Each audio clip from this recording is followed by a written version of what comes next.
Bo'ldi. Uchi bilan cho'payapti-ku, opa. Mana to'xtang, ha. Chopdimi? Mana bu o'rta pichoq bilan pastga qarab, mantuga, samsaga, shashlikka, shishparaga, gumalarga. Agar shuni chopmasdan kelsangiz, yana shu o'rta pichoq bilan osh-ovqatga, sho'rboga qaynatmagan. Konsergan bo'ladi. Ha.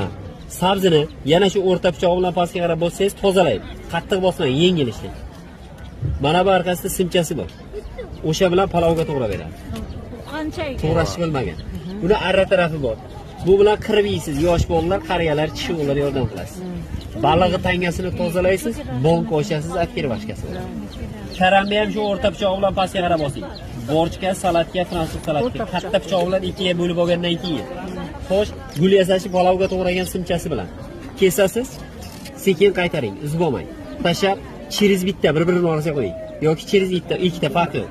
Ustini kesib tashlang, savatcha bo'lyapti. Ustini kesib olganingizni bodringni atqochga chiqarmaysiz. O'rta pichoq bilan kessangiz, yupqa salatga qo'shasiz. Xohlagan razmerda kesib olaverasiz u pichoq bilan, farqi yo'q. Mana qalliroq. Salat ham kerak bo'lgan. Burasangiz ochiladi bu. Bosasiz olmani yarmigacha qaytarib oling, yarmigacha qaytarib olsangiz, olmani o'zagi chiqib keladi. Yosh bolalarga berasiz, mazza qiling, tamog'iga.